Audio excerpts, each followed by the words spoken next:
प्रधानमंत्री नरेंद्र मोदी अपनी पहली द्विपक्षीय यात्रा के लिए रूस पहुंच रहे हैं।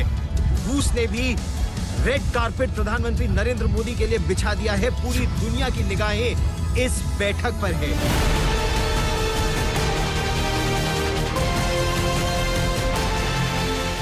आज तक ग्राउंड जीरो क्रेमलिन मॉस्को से रिपोर्टिंग कर रहा है और इस ऐतिहासिक यात्रा की पल पल की खबरें देखिए सिर्फ आज तक। Presented by Mahakosh refined soyabean oil और महाकोश कच्ची घानी सब।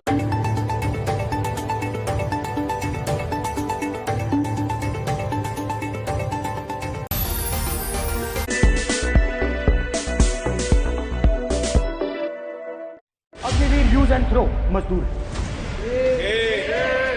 और आप उससे कहते हो, उसको आप 6 महीने की ट्रेनिंग देते हो।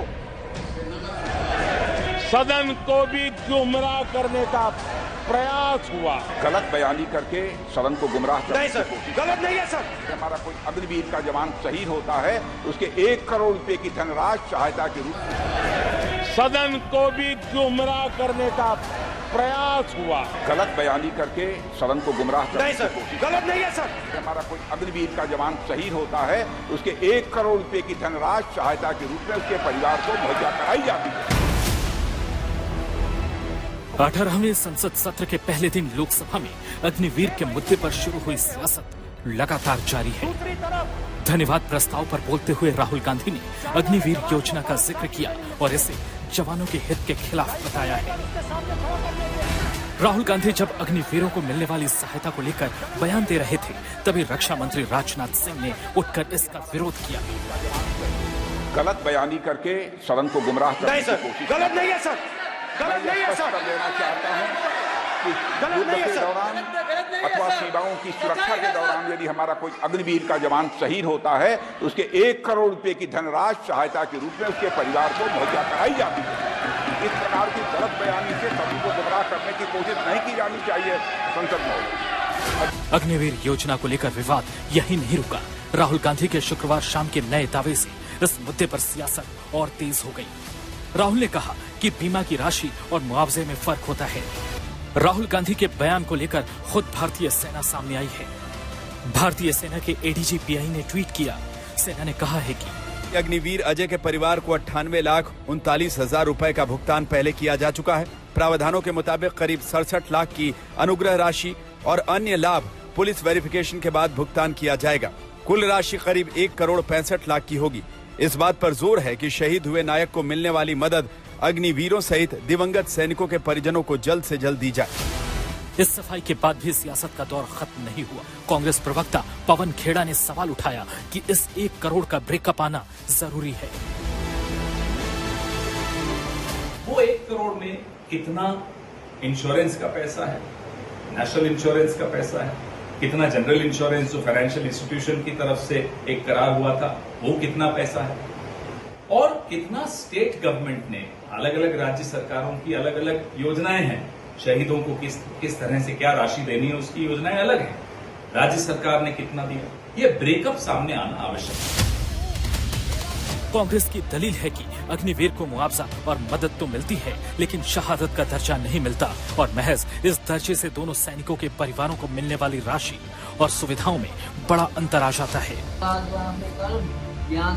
सेना के दावे की पुष्टि करते हुए अग्निवीर अजय कुमार के परिवार ने माना कि उन्हें 98 लाख मिल चुके हैं, लेकिन उनके पिता का कहना है कि सवाल सिर्फ पैसे का नहीं है, वो बेटी के लिए शहादत का दर्जा चाहते हैं। पैसे ही सर इतनी आई हैं, वहाँ से एक तो 50 लाख का उनका बीमे का था, ICICI बैंक में आया, एक 48 लाख 10 जून को आया, हाँ जी, 1 लाख का और आया, कल मैसेज आया, हाँ जी, यही आया जिना करोड़ के। हाँ जी, बाकी आर्मी में और पैसा पड़ा 60 लाख जितना भी है वो भी आएगा, आहिस्ता तक ना मिलेगा, सारा पैसा आहिस्ता से मिल जाएगा, वो बोले हैं जी। तो पैसे का कोई इशू नहीं है। 98 लाख जो आर्मी बोल रही है वो आपको आ चुका है, 50 लाख इंश्योरेंस। हाँ जी मिल चुका है। राहुल गांधी का कहना था कि सवाल सिर्फ एक अग्निवीर अजय सिंह का नहीं है। अब तक 13 अग्निवीर अपना सर्वोच्च बलिदान दे चुके हैं। कांग्रेस की तरफ से मांग की जा रही है कि सरकार इस मामले में श्वेत पत्र लेकर आए। आज तक ब्यूरो।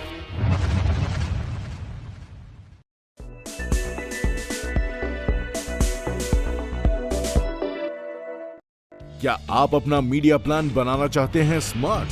तो चुनिए नए चैनल आज तक लाइव टीवी को अपने कनेक्टेड डिवाइसेस पर। पहुंचिए इंटरनेट से जुड़े करीब 100 मिलियन स्मार्ट व्यूअर्स तक। एडवर्टाइज करने के लिए ईमेल कीजिए sales@aajtak.com।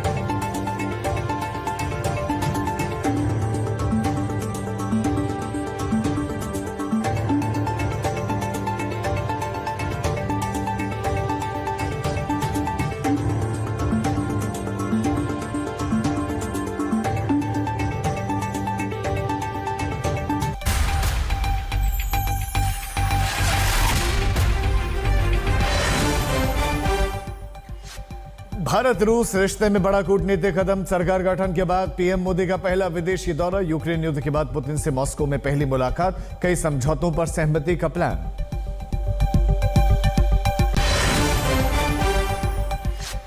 नेता विपक्ष के तौर पर फुल एक्शन में राहुल गांधी। पहली बार पूर्वोत्तर का दौरा। मणिपुर में हिंसा प्रभावितों से मुलाकात। आज शाम राज्यपाल से भी बातचीत।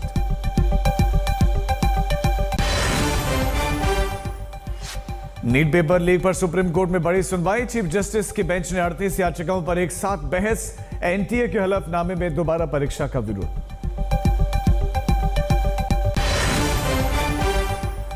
झारखंड में फ्लोर टेस्ट के बाद हेमंत कैबिनेट का विस्तार। मंत्रिमंडल में कल्पना सोरेन की एंट्री की पूरी संभावना। मंत्रियों को लेकर भी माथापच्ची।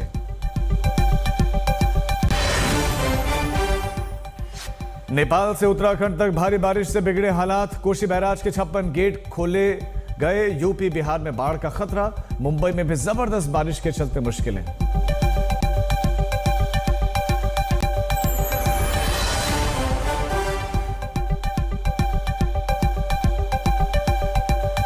नमस्कार, स्वागत है आपका। मैं हूं राजीव ढोंडियाल। शुरुआत करें इस बुलेटिन की बड़ी खबर से। मुंबई में रात भर मूसलाधार बारिश हुई और उसके बाद से तमाम इलाकों में पानी भरा हुआ दिखाई दिया है। मुंबई की रफ्तार कम सी गई है। अगर हम हिंद माता इलाके की बात करें तो वहां की जल भराव की तस्वीरें हैरान करेंगे। गाड़ी आधी डूबी हुई दिखी, मोटरसाइकिल आधी डूबी हुई दिखी, अंडरपास डूबे हुए दिखाई दिए। भारी बारिश और जल भराव की वजह से मुंबई की रफ्तार अभी रुकी हुई है। ट्रैफिक जाम की स्थिति से जूझना पड़ रहा है लोगों को। अतिरिक्त समय लेकर ही उनको निकलना चाहिए घरों से। डीएमसी ने ट्वीट करके लिखा है कि मुंबई में देर रात से सुबह तक 6 घंटों तक अलग अलग स्थानों पर 300 mm की बारिश हुई है। उससे ज्यादा की बारिश बीएमसी कह रही कि हुई है। निचले इलाकों में बारिश के चलते जलभराव हो गया है और आज भी भारी बारिश की संभावना है। और समय भी आपको बता दें कि बारिश हो रही है। छात्रों को असुविधा से बचने के लिए मुंबई के सभी बीएमसी, सरकारी और निजी स्कूलों और कॉलेजेस के लिए पहले सत्र की छुट्टी घोषित कर दी गई है। और स्थिति की समीक्षा के बाद अब अगले सत्र के लिए